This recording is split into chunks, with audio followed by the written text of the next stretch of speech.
प्रधानमंत्री डॉक्टर मनमोहन सिंह नहीं रहे। पूर्व प्रधानमंत्री डॉक्टर मनमोहन सिंह के निधन की खबर कल रात को 9:51 पर उन्होंने दिल्ली के एम्स अस्पताल में अपनी आखिरी सांस ली। रात 10 सवा 10 बजे यह खबर की पुष्टि हो गई। तब से लेकर के रात के 2-2:30 बजे तक मैं लगातार डॉक्टर साहब के बारे में पढ़ता रहा, देखता रहा, कौन कौन क्या कह रहा है, किसकी क्या प्रतिक्रियाएं निकल करके सामने आ रही है, सब देखता रहा।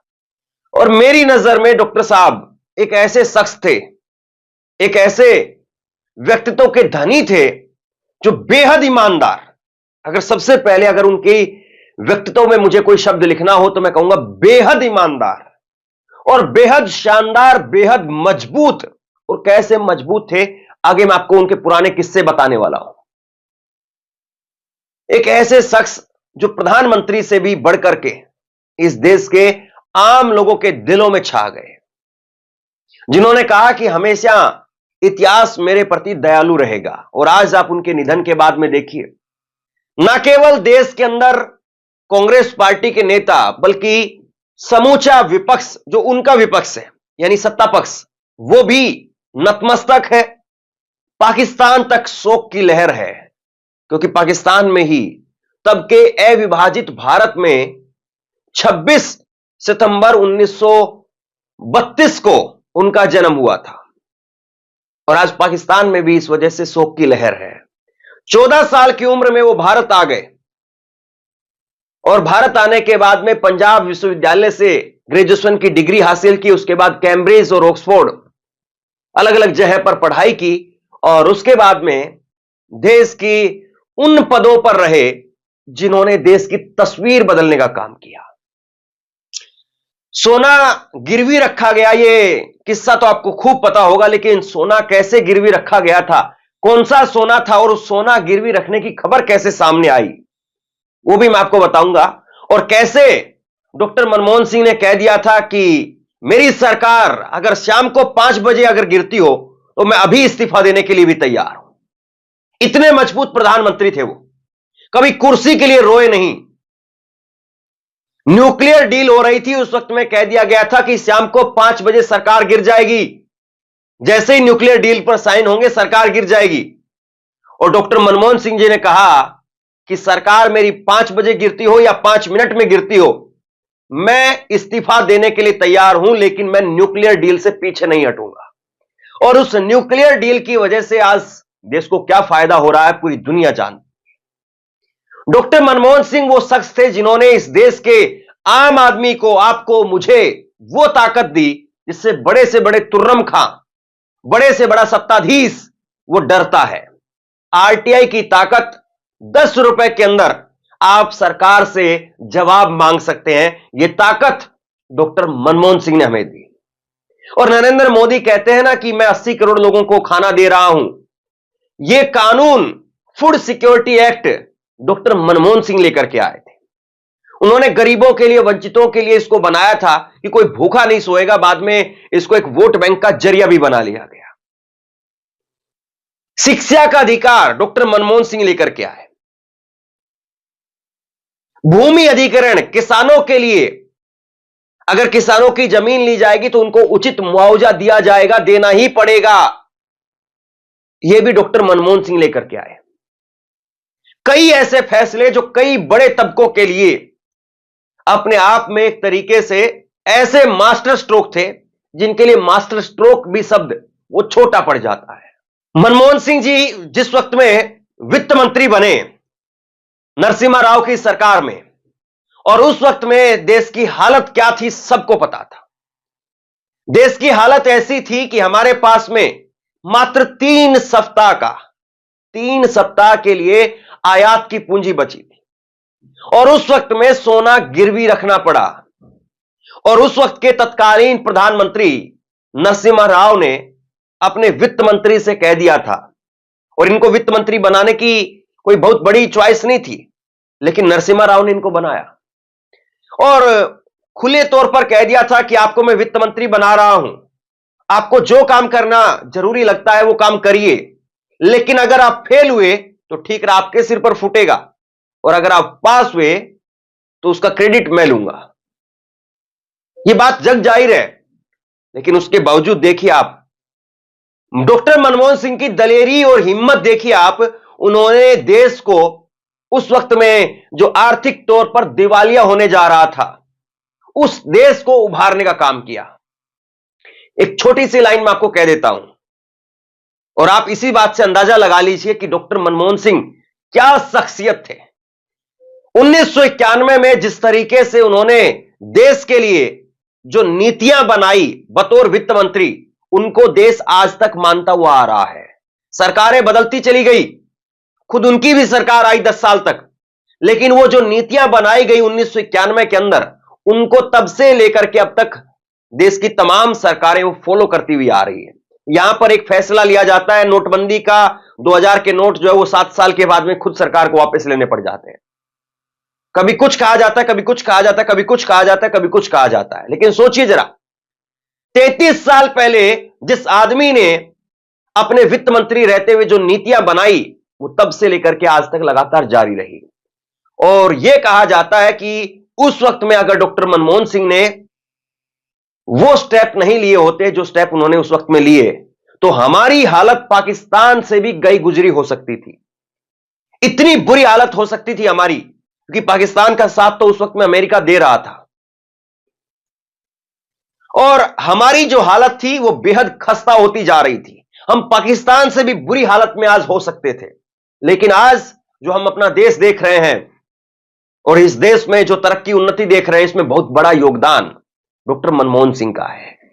वो इस देश के अंदर एफडीआई लेकर के आए, क्योंकि उससे पहले जो बाजार था वो बाजार ऐसा था कि अगर पंजाब में गेहूं ज्यादा होते हैं तो ठीक है, दूसरा राज्य है उड़ीसा खरीद लेगा, छत्तीसगढ़ खरीद लेगा।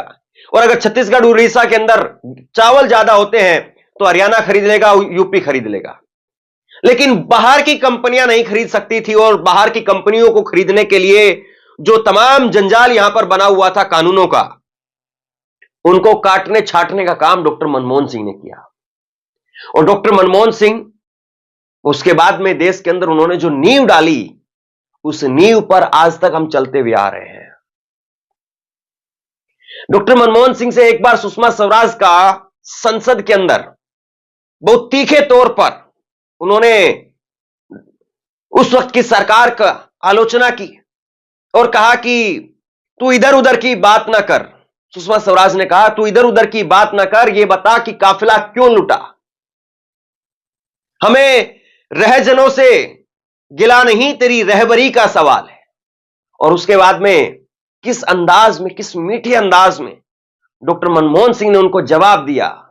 वाकई जो है वो आज भी इस देश के नेताओं को देखना चाहिए। माना कि तेरी दीद के काबिल नहीं हूं मैं,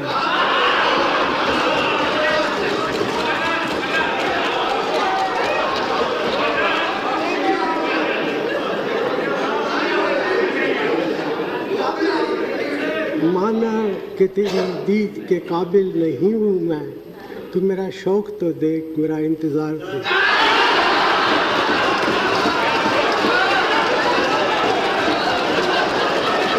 क्या आप कल्पना कर सकते हैं कि आज का जो विपक्ष है, आज की जो सत्ता है, उसके अंदर इतना प्यार सौहार्द दिखे? बड़ा धारदार तरीके से सुषमा स्वराज ने उस वक्त में मनमोहन सिंह जी की खूब आलोचना की और उसके बाद में देखिए किस तरीके से उनको जवाब दिया गया। ऐसा नहीं है कि कोई डॉक्टर मनमोहन सिंह पैरासूट से आ गए थे, जिस तरीके से उनके बारे में छवि बनाई जाती है कि वो तो रिमोट कंट्रोल वाले आदमी थे। ऐसा नहीं है। वो इस देश में नीचे से उठ करके आए थे। 3 साल तक वो इस देश के गवर्नर रहे, आरबीआई के गवर्नर रहे और फिर उसके बाद में 2 साल तक योजना आयोग के अध्यक्ष रहे, जो आजकल नरेंद्र मोदी ने उनका नाम बदल करके नीति आयोग कर दिया है। 4 साल तक वो भारत के आर्थिक सलाहकार रहे और उसके बाद में 5 बार वित्त मंत्री बने। सोचिए कितना बड़ा उनके पास में एक्सपीरियंस था। 4 साल तक आर्थिक सलाहकार रहना, 2 साल तक योजना आयोग के अध्यक्ष रहना, 3 साल तक गवर्नर रहना आरबीआई के। बारीकी से वो एक एक चीज को देखते हुए आ रहे थे। और उसके बाद में सोनिया गांधी 2004 के अंदर वो लम्हा आया, वो वक्त आया जब सरकार बन गई और सोनिया गांधी चाहती तो प्रधानमंत्री बन सकती थी। राहुल गांधी भी पहली बार जीत करके आए थे, लेकिन सोनिया गांधी ने डॉक्टर मनमोहन सिंह का नाम आगे बढ़ाया। उस वक्त में प्रणब मुखर्जी भी रेस में थे। और प्रणब मुखर्जी के बारे में एक और बड़ा किस्सा सुन लीजिए आप। प्रणब मुखर्जी को डॉक्टर मनमोहन सिंह हमेशा सर कहकर के बुलाते थे। पता है क्यों? क्योंकि जिस वक्त में प्रणब मुखर्जी वित्त मंत्री थे, उन्होंने ही वित्त मंत्री रहते हुए मनमोहन सिंह जी को आरबीआई का गवर्नर बनाया था, और इसलिए हमेशा वो उनको सर कहते रहे। सोचिए, बड़े ओहदे पर भी पहुंच करके अपने से छोटे ओहदे के व्यक्ति को सम्मान के साथ में बुलाना कितनी बड़ी बात है, और ये कितने बड़े दिल वाला आदमी कर सकता है, इस बात को भी जरा सोचिए। 1991 के बाद में लगातार 2024 तक 33 सालों तक वो राज्यसभा के अंदर बने रहे। 5 बार असम से और 1 बार राजस्थान से। लोकसभा वो कभी नहीं पहुंच पाए। मतलब वो चुनावी राजनीति के माहिर आदमी नहीं थे। सारी क्वालिटी उनके अंदर थी, लेकिन लोगों को झूठ बोल करके, जोर जोर से नारे लगा करके अपने पक्ष में कर लेना, ये उनके बूते की बाहर की चीज रही। कभी वो ये काम कर नहीं पाए, और इसीलिए उन्होंने कहा कि मेरी खामोशी ने ना जाने कितने सवालों की आबरू रख ली। तो आज डॉक्टर मनमोहन सिंह जो हम देख रहे हैं, मतलब उनके बारे में आप ये समझिए कि कई घंटों तक बैठ करके बात की जा सकती है। आज नरेंद्र मोदी जी कह रहे हैं कि देश ने एक प्रतिष्ठित सम्मानित नेता खो दिया, लेकिन मुझे याद आता है कि संसद के अंदर भी ये कह दिया था कि रेनकोट पहन करके बाथरूम में नहाने की कला डॉक्टर साहब के अंदर है। बड़े आरोप लगाए गए डॉक्टर साहब पर, 2G का आरोप लगाया गया, लेकिन कोर्ट में वो मामला ठहरा ही नहीं, कुछ निकला ही नहीं। कोयला घोटाले का आरोप लगाया गया, लेकिन वो मामला निकला ही नहीं। कॉमनवेल्थ का, दिल्ली के अंदर कॉमनवेल्थ गेम हुए, उसके घोटाले का भी आरोप लगाया गया। बहुत सारी जो है उसमें खामियां पाई गई, और मनमोहन सिंह ने अपनी सरकार के मंत्रियों को जेल में भेजा। आज यहां पर कोई अपने प्रवक्ता को, कोई छोटे से नेता को जेल में भेजने के लिए तैयार नहीं है, लेकिन डॉक्टर मनमोहन सिंह ने अपने तत्कालीन मंत्रियों को जेल में भेजा, इस्तीफे दिलवाए उनके। लेकिन तब भी उनको देश का कमजोर, निर्बल, असहाय, रिमोट कंट्रोल वाला, इस तरीके से जो है वो उनको नाम दिए गए। लेकिन कभी उनका पलटवार उनकी तरफ से नहीं आया। और बड़ी बात यह है कि पिछले साल अगस्त 2023 के अंदर 91 साल के थे वो। इसी साल 2024 में 3 अप्रैल को वो राज्यसभा से रिटायर हुए हैं, राजनीति से रिटायर हुए, और इसी साल उनका निधन भी हो गया। लेकिन पिछले साल अगस्त 2023 के अंदर जब मोदी सरकार के खिलाफ अविश्वास प्रस्ताव आया और अविश्वास प्रस्ताव के लिए वोटिंग करने की जरूरत थी, उस वक्त में मनमोहन सिंह व्हील चेयर पर संसद के अंदर आए और अपना वोट डाल करके गए। सोचिए कितनी बड़ी बात है। कई बार जब ऐसी चीजें याद करते हैं तो वाकई आंखें नम हो जाती है, अंदर से दिल जो है वो कपकपाता है कि यार वाकई आदमी जो है वो कितना मजबूत था, कितना डेडिकेशन था। ये सबको पता था कि सरकार का कुछ नहीं होने वाला है, लेकिन जब उनको उनकी पार्टी की जरूरत थी, वो अपनी पार्टी के साथ खड़े रहे।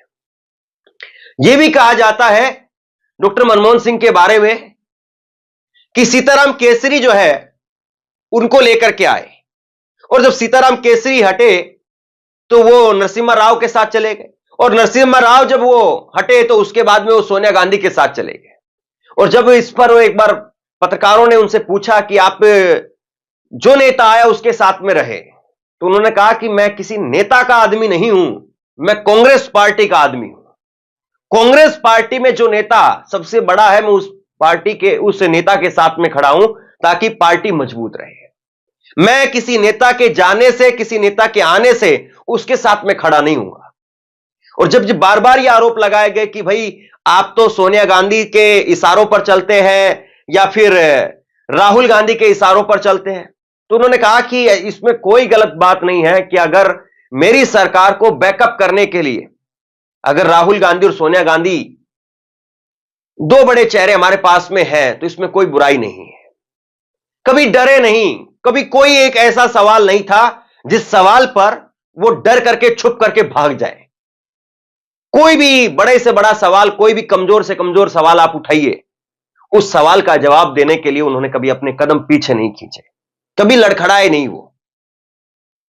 और ओबामा ने फिर यह कह दिया, जिसको आजकल नरेंद्र मोदी के लिए भक्त कहते हैं, ओबामा ने उस वक्त में यह कह दिया कि डॉक्टर मनमोहन सिंह जब बोलते हैं तो दुनिया सुनती है। यह शब्द उस वक्त के अमेरिका के राष्ट्रपति बराक ओबामा के थे और वो मनमोहन सिंह जी के लिए उन्होंने कहा था, लेकिन आजकल उनको घुमा फिरा करके नरेंद्र मोदी के लिए बना दिया गया। बड़ी हल्की बात की जाती है आजकल, और ये भक्तों में के लेवल में होती है, अंधभक्तों के लेवल में। कोई आपस में प्रधानमंत्री बोल भी नहीं रहा है कि रूस का राष्ट्रपति हो या अमेरिका के राष्ट्रपति हो, वो तो नरेंद्र मोदी से पूछ करके नाश्ता करते हैं। एक ऐसे दौर में, जिस दौर में हर चीज को सोशल मीडिया के जरिए, हर चीज को आपको मीडिया के जरिए किसी की छवि बनाना, बिगाड़ने का काम किया जाता है, उस दौर में डॉक्टर मनमोहन सिंह हमारे बीच में थे और अपनी एक ऐसी छवि, एक अपना ऐसा काम करके गए। मजदूरों के लिए मनरेगा बनाया। जो आज गांव देहात में गरीब आदमी है, काम के लिए जो दर दर भटकता था, उसके लिए मनरेगा बनाने का काम किया। रोजगार गारंटी कानून लेकर के आए और जो खाने का फूड सिक्योरिटी एक्ट है वो लेकर के आए, आरटीआई लेकर के आए, न्यूक्लियर डील की। सोचिए इस देश के लिए कितना काम वो करके गए। और सबसे बड़ी बात ये, इस देश को उभारने का काम